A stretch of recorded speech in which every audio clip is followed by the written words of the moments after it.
Everyone, welcome back to nursing classes. तो आज की वीडियो में हम बात करेंगे कम्युनिटी हेल्थ नर्सिंग फर्स्ट का यूनिट 1 का रिवीजन।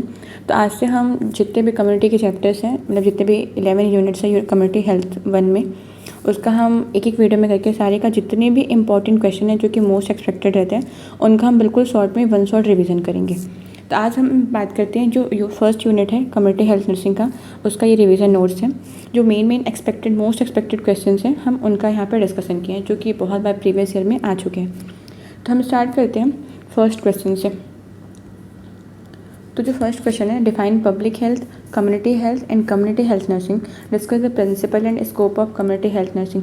बहुत बार आप पिछले साल का क्वेश्चन पेपर को उठा के देख लेंगे, उसमें बहुत बार ये क्वेश्चन आपको पूछा गया है। तो हम उसके आंसर का डिस्कस करते हैं। ये आंसर बहुत शॉर्ट में है क्योंकि ये वन शॉट रिवीजन चल रहा है, तो आपको सिर्फ रिवाइज कराने के लिए बहुत ही शॉर्ट में और सिंपल लैंग्वेज में आपको समझा रही हूँ इसको। तो पब्लिक हेल्थ क्या होता है? पब्लिक हेल्थ क्या होता है? एक साइंस और आर्ट है। पब्लिक हेल्थ क्या है? एक साइंस और आर्ट है जो क्या करता है, डिजीज़ को प्रिवेंट करता है, लाइफ को प्रोलॉन्ग करता है, और जो भी हेल्थ प्रॉब्लम्स हैं उनको एलिमिनेट करता है, हेल्थ को प्रमोट करता है। कैसे? एक ऑर्गेनाइज एफर्ट बनाता है सोसाइटी में उसके थ्रू। मतलब सीधा सा क्या है, पब्लिक हेल्थ क्या होता है? एक ऐसा साइंस और आर्ट है ताकि हम डिजीज़ को प्रिवेंट कर सकें, लाइफ को प्रोलॉन्ग कर सकें और हेल्थ को प्रमोट कर सकें। किसके थ्रू? एक ऑर्गेनाइज कम्युनिटी एफर्ट्स होता है उसके थ्रू। इसका एग्जांपल है जैसे कि आप वैक्सीनेशन कैंप हो गया, सैनिटेशन ड्राइव हो गया, हेल्थ एजुकेशन आप दे रहे हैं किसी को, इसके थ्रू हम क्या करते हैं, लोगों की हेल्थ को मतलब हेल्थ को प्रमोट करते हैं। तो ये था पब्लिक हेल्थ का डेफिनेशन। अब बात करते हैं कम्युनिटी हेल्थ का। कम्युनिटी हेल्थ क्या होता है? ये branch of public health focusing on the health of a specific population communities. Community health क्या है? एक ऐसे फील्ड है जहाँ पे जो स्पेसिफिक ग्रुप या कम्युनिटी की हेल्थ पे फोकस करती है, ना कि किसी भी एक इंडिविजुअल। क्योंकि कम्युनिटी क्या है, जहाँ पे ग्रुप ऑफ पीपल है, तो ये लोगों की एक पूरी कम्युनिटी पे हेल्थ पे फोकस करता है, किसी इंडिविजुअल पे नहीं करता है। तो ये किसका डेफिनेशन था? कम्युनिटी हेल्थ का। उसके बाद है कम्युनिटी हेल्थ नर्सिंग का। A field combining nursing and public health to promote and health and protect population health through education, prevention and care. Community health nursing क्या है? ब्लेंड ऑफ नर्सिंग, ये मतलब किसका मिक्सचर है? नर्सिंग का और public health का। ये फील्ड पॉपुलेशन लेवल पे हेल्थ को प्रमोट करती है, डिजीज़ का प्रिवेंशन करने का काम करती है। नर्सेस कम्युनिटी में जाकर एजुकेशन प्रोवाइड करती हैं, केयर और अवेयरनेस प्रोवाइड करती हैं। तो ये क्या था? कम्युनिटी हेल्थ नर्सिंग का डेफिनेशन था। उसके बाद हम बात करते हैं इसके प्रिंसिपल की। जो कम्युनिटी हेल्थ नर्सिंग है उसका मेन प्रिंसिपल क्या है? तो फर्स्ट है आपका इक्विटी इन हेल्थ केयर। मतलब सबसे पहले क्या करना है आपको, इक्वल हेल्थ सर्विसेज सबको मिलना चाहिए। किसी को भी उसका एज, जेंडर, ये सारी चीज़ों पे उन्हें मतलब अलग नहीं करना है, सबको इक्वल डिस्ट्रीब्यूशन होना चाहिए हेल्थ सर्विसेज का। सेकंड प्रिंसिपल है prevention is better than cure. मतलब हमें प्रिवेंट करना है, होने ही ना दे उस चीज़ को। थर्ड प्रिंसिपल है कम्युनिटी पार्टिसिपेशन। मतलब जितने भी कम्युनिटी में लोग हैं उनका पार्टिसिपेशन होना बहुत ही ज़रूरी है। फोर्थ है इंटरडिसिप्लिनरी कोलैबोरेशन। मतलब कोलैबोरेट करना है जितने भी कम्युनिटी के लोग हैं या फिर जितने भी हेल्थ केयर प्रोफेशन है उनके साथ में। एविडेंस प्रैक्टिसेस का यूज़ करना है। ये क्या है? कम्युनिटी हेल्थ नर्सिंग का डेफिनेशन। प्रिंसिपल बहुत बार पूछ चुका है प्रीवियस ईयर क्वेश्चन पेपर में। अब बात करते हैं इसके स्कोप की। जो इसका स्कोप है वो बहुत ही ब्रॉड है। तो इसका जो फर्स्ट स्कोप है मैटरनल एंड चाइल्ड हेल्थ के लिए, स्कूल हेल्थ सर्विसेज हो गया, इम्यूनाइजेशन प्रोग्राम हो गया, environmental sanitation, family welfare services हो गया, जीडियाट्रिक केयर हो गया।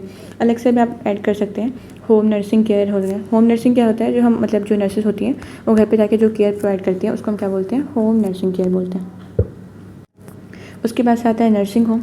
कई जगह नर्सिंग होम ओपन किया जाता है ताकि वहाँ पे लोगों को सर्विसेज और केयर प्रोवाइड कर सके। तो एक हो गया नर्सिंग होम। उसके बाद से जो भी मतलब फैमिली प्लानिंग में हो गया, जीडियाट्रिक नर्सिंग हो गया, इंडस्ट्रियल नर्सिंग आती है, डोमिसिलियरी नर्सिंग हो गई, मेंटल हेल्थ नर्सिंग हो गया, नर्स एपिडेमियोलॉजिस्ट। तो ये सब क्या है? कुछ स्कोप है कम्युनिटी हेल्थ नर्सिंग का। तो हमने एक कंप्लीट एक्सप्लेनेशन दिया है जो फर्स्ट क्वेश्चन का। उसके बाद से हम बात करते हैं नेक्स्ट क्वेश्चन पे। जो नेक्स्ट क्वेश्चन है आपका वो है explain the natural history of disease and the level of prevention with example. जो नेचुरल हिस्ट्री ऑफ डिजीज़ है एक प्रोसेस है जिसमें डिजीज़ अपने आप डेवलप होती है बिना किसी इंटरवेंशन के, यानी बिना ट्रीटमेंट के भी डिजीज़ किस तरह आगे बढ़ती है उसको हम किस में डिस्कस करते हैं? नेचुरल हिस्ट्री ऑफ डिजीज़ में। इसमें मेजर मतलब इसमें जो हैं दो मेन फेज होते हैं। पहला आपका प्री पैथोजेनेसिस फेज और दूसरा आपका पैथोजेनेसिस फेज। जो प्री पैथोजेनेसिस फेज होता है तो प्री पैथोजेनेसिस क्या होता है, जब पर्सन हेल्दी होता है बट जो रिस्क फैक्टर होता है वो उसके में प्रेजेंट होता है। जैसे कि अगर कोई पर्सन स्मोकिंग करता है बट अभी उसके में डिजीज डेवलप नहीं हुई है, लेकिन वो उसके रिस्क पे है कि हाँ आगे जाके उसको कोई रेस्पिरेटरी प्रॉब्लम हो सकती है, किसी तरह कैंसर हो सकता है। तो ये क्या किसके अंदर आएगा, प्री पैथोजेनेसिस फेज में। इसमें मेनली क्या होता है ना कि क्या हो रहा है, पर्सन हेल्दी है लेकिन रिस्क पे होता है, इन्वायरमेंट के एक्सपोजर में होता है और डिजीज़ प्रोसेस जो होता है वो भी स्टार्ट नहीं हो रहता है। इसके अंदर आप क्या करेंगे, एक एपिडेमियोलॉजिकल ट्रायड बना देंगे जिसमें आता है आपका होस्ट, एजेंट और इन्वायरमेंट। आप ये करके एक ट्रायड बना देंगे जिसको हम क्या बोलते हैं, एपिडेमियोलॉजिकल ट्रायड्स बोलते हैं। क्योंकि जब आप लॉन्ग आंसर में इसको लिखेंगे तो पहले तो आप इसका इंट्रोडक्शन लिख दीजिएगा, फेस लिख दीजिएगा। अब प्री पैथोजेनेसिस के अंदर आपको ये एपिडेमियोलॉजिकल ट्रायल्स बनाना होगा। तब एजेंट में आपका क्या आता है, जो भी बायोलॉजिकल एजेंट हो गया, न्यूट्रिएंट्स हो गया, फिजिकल एजेंट हो गया, केमिकल एजेंट्स हो गया, मैकेनिकल एजेंट हो गया, जैसे कि फ्रैक्चर हो गया, मैकेनिकल फोर्सेस हैं, वायरस, बैक्टीरिया, फंगाई, ये सारे केस में आ जाएंगे, एजेंट में आ जाएंगे। उसके बाद से आता है होस्ट फैक्टर। होस्ट फैक्टर जो होता है इंट्रिंसिक फैक्टर होता है, जो कि ये मेनली मैन को डिनोट करता है जिसमें डिजीज़ होता है। उसमें आ जाएगा आपका डेमोग्राफिक फीचर्स हो गया, बायोलॉजिकल फीचर्स होता है, सोशियो इकोनॉमिक फीचर्स हो गया, लाइफस्टाइल कैसा है, तो ये मेनली हो गया होस्ट फैक्टर। उसके बाद आता है आपका एनवायरमेंटल, जो कि एक्सट्रिंसिक फैक्टर होता है। इसमें क्या होता है, जो भी वल्नरेबिलिटी होती है होस्ट का, वहाँ पे ये एक्सटेंड कर जाता है। जैसे कि कोई पॉजिटिव एजेंट हो गया, इन्वायरमेंट का फेवर कैसा है, इनर इन्वायरमेंट कैसा है, बाहर का इन्वायरमेंट कैसा है, लिविंग है, नॉन लिविंग थिंग्स हो गया, यहाँ पे एयर, वाटर, नॉइज़, ये सारी चीज़ें क्या है आपके इन्वायरमेंटल फैक्टर में आ जाएंगे। जैसे कोई इंसेक्ट है, कोई प्लांट्स वगैरह हो गया, तो ये क्या करेंगे आप एपिडेमियोलॉजिकल ट्रायल्स को बना के उसको भी अच्छे से एक्सप्लेन कर देंगे। उससे क्या होगा, आपका अच्छा नंबर गेन हो जाएगा। उसके बाद से आता है पैथोजेनेसिस फेज।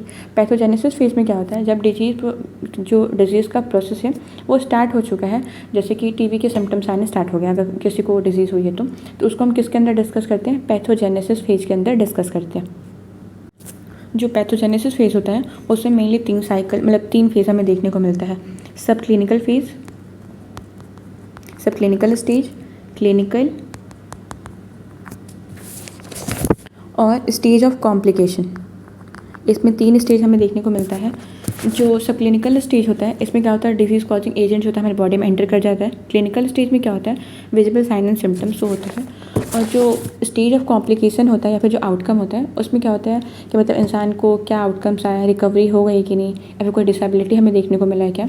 देखिए इसमें आगे हम डिस्कस करेंगे, पैथोजेनेसिस फेज में करेंगे। वो आपका नंबर ऑफ क्वेश्चन, मतलब कितने नंबर का क्वेश्चन आया है उसके अकॉर्डिंग आप इसको एलेबोरेट कर दीजिएगा। उसके बाद से हम बात करते हैं लेवल ऑफ प्रिवेंशन में। लेवल ऑफ प्रिवेंशन में मेनली 4 तरीके का लेवल होता है, प्राइमोडियल, प्राइमरी, सेकेंडरी और टर्सरी। प्राइमरी प्रिवेंशन में क्या करते हैं, जो भी रिस्क फैक्टर होता है हम उससे प्रिवेंट करते हैं, जैसे कि हेल्थ प्रमोशन करना, हेल्थ एजुकेशन देना, एनवायरमेंटल मॉडिफिकेशन करना, न्यूट्रिशन इंटरवेंशन करना। उसके बाद आता है प्राइमरी प्रिवेंशन। प्राइमरी प्रिवेंशन में क्या करते हैं, डिजीज़ से प्रिवेंट करते हैं, जैसे कि वैक्सीनेशन प्रोवाइड करना, उसके बाद से इम्यूनाइजेशन प्रोवाइड करना, एक स्पेसिफिक न्यूट्रिएंट प्रोवाइड करना। उसके बाद आता है सेकेंडरी प्रिवेंशन। सेकेंडरी प्रिवेंशन में क्या करते हैं, जो भी डिजीज़ वगैरह हो गई हैं किसी इंसान को, उससे हमको उसको अर्ली डायग्नोस करना, जैसे कि बीपी चेक करना किसी का, और ट्रीटमेंट को प्रमोट करना। तो ये किसके अंदर आ जाएगा, सेकेंडरी प्रिवेंशन में आ जाएगा। उसके बाद आता है टर्सरी प्रिवेंशन। टर्सरी प्रिवेंशन में क्या होता है, उसको रिहेबिलिट करना, जो भी उससे कॉम्प्लिकेशंस वगैरह हुई हैं उनको रिड्यूस कर देना, उसके डिसेबिलिटी को रिड्यूस कर देना। जैसे कि इसमें हम क्या इसमें 2 चीज़ें करेंगे, डिसेबिलिटी लिमिटेशंस करा देंगे जिसमें ब्लड शुगर कंट्रोल करना, अर्ली फिजियोथेरेपी देना, और रिहेबिलिटेशन कराते हैं इसमें आर्टिफिशियल लिम्स हो गया, स्पीच थेरेपी हो गया, जॉब ट्रेनिंग प्रोवाइड करना। तो ये किसका है, टर्सरी लेवल ऑफ प्रिवेंशन है। तो ये कुछ क्वेश्चन थे जो मेनली 10 या 15 मार्क्स में पूछे जाते हैं। उसके बाद से हम बात करते हैं कुछ ऐसे क्वेश्चन जो कि शॉर्ट क्वेश्चन में मेनली पूछे जाते हैं, 5 मार्क्स में हो गया। तो जिसमें फर्स्ट क्वेश्चन आता है आपका, right the dimension of health. मतलब हेल्थ के कौन कौन से डायमेंशन है।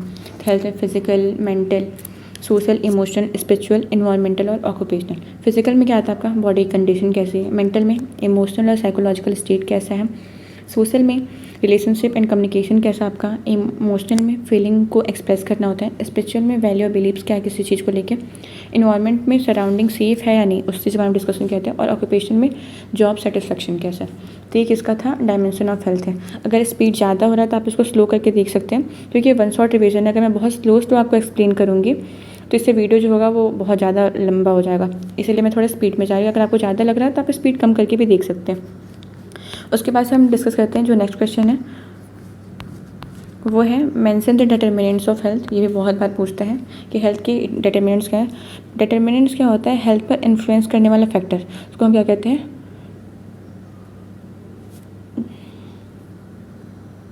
को हम डिटर्मिनेंट्स कहते हैं। इसमें आएगा आपका फर्स्ट हेरिडिटरी फैक्टर, जिसमें होगा जेनेटिक। इन्वायरमेंटल में आ जाएगा पॉल्यूशन हो गया, सैनिटेशन हो गया। लाइफस्टाइल में डाइट कैसा ले रहा है, एक्सरसाइज कैसा है, स्मोकिंग क्या है कि नहीं, आप करते हैं कि नहीं।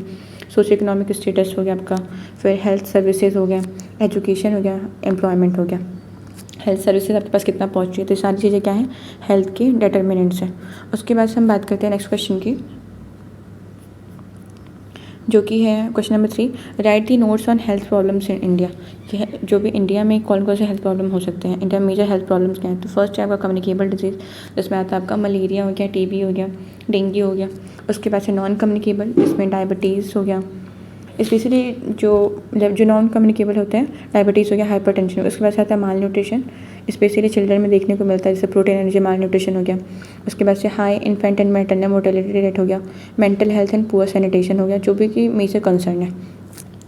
उसके बाद से हम बात करते हैं नेक्स्ट क्वेश्चन की, जो कि है right short note on wellness illness continuum. ये भी कई बार पूछ लेता है। तो जो वेलनेस इलनेस कॉन्टिनम क्या होता है? एक स्केल है जिसमें एक स्केल होता है जिसमें 2 पॉइंट्स होते हैं, एक स्टार्टिंग पॉइंट होता है, एक एंड पॉइंट होता है, जिसमें लेफ्ट साइड पर इलनेस होता है और राइट साइड पे वेलनेस होता है। ये पर्सन किसी भी पॉइंट पे हो सकता है, डिपेंडिंग ऑन द उसके लाइफस्टाइल, ट्रीटमेंट एंड केयर। तो सब जो नर्स होती है उसका काम क्या होता है? पेशेंट को वेलनेस की तरफ लेके जाना। अगर आप इलनेस की तरफ शिफ्ट होते हैं तो आप इल पड़ेंगे, अगर आप वेलनेस की तरफ शिफ्ट होते हैं तो आप उधर शिफ्ट हो जाएंगे, मतलब आप बीमार पड़ जाएंगे। तो ये आपके ऊपर डिपेंड करता है कि आपने लाइफस्टाइल कैसा लिया है, कैसा ट्रीटमेंट कर रहे हैं, कैसा केयर कर रहे हैं आप चीज़ों का। तो यही है क्या? Health and wellness and illness continuum. मतलब एक तरह का सिंपल सा ये मॉडल है जो हमें शो करता है कि इंसान किस तरफ जा रहा है। एक स्केल होगा, उसमें 2 पॉइंट्स बने होते हैं। उसके बाद से हम बात करते हैं नेक्स्ट क्वेश्चन की, जो कि है right the significance of community diagnosis. Community के डायग्नोसिस का मतलब है कम्युनिटी के हेल्थ नीड्स को आइडेंटिफाई करना। इसमें हम क्या क्या करते हैं? प्लानिंग करते हैं, जो प्लानिंग इफेक्टिव होता है, रिसोर्सेज का प्रॉपर यूज़ होता है, कम्युनिटी भी इसमें पार्टिसिपेट करती है, और हेल्थ आउटकम्स को इम्प्रूव करना होता है। उसके बाद से हम बात करते हैं कि what are the goals of public health. जो पब्लिक हेल्थ है उसका मेन गोल क्या होता है? तो फर्स्ट है आपका डिजीज़ प्रिवेंशन, डिजीज़ से प्रिवेंट करना, हेल्थ को प्रमोट करना, लाइफ को प्रोलॉन्गेशन करना, इन्वायरमेंट प्रोटेक्ट करना, क्वालिटी ऑफ लाइफ को एनहांस करना, हेल्थ इक्विटी करना, और ऐसे जो भी सर्विसेज वगैरह है वो सबके पास आसानी से पहुंच सके उसको प्रोवाइड करना। तो ये कुछ इंपॉर्टेंट टॉपिक्स हैं जो कि आपका लगभग ये पूरा यूनिट ही कवर हो गया। अगर आप बस इसको आप 1 शॉट में रिवीजन करके जा सकते हैं। तो अगर ये वीडियो आपको हेल्पफुल लगी हो तो प्लीज़ लाइक, सब्सक्राइब और शेयर ज़रूर करें, और कमेंट में बताएं कि आपको नेक्स्ट वीडियो किस टॉपिक पर चाहिए। मिलते हैं नेक्स्ट वीडियो में, तब तक के लिए stay happy, best of luck, bye bye.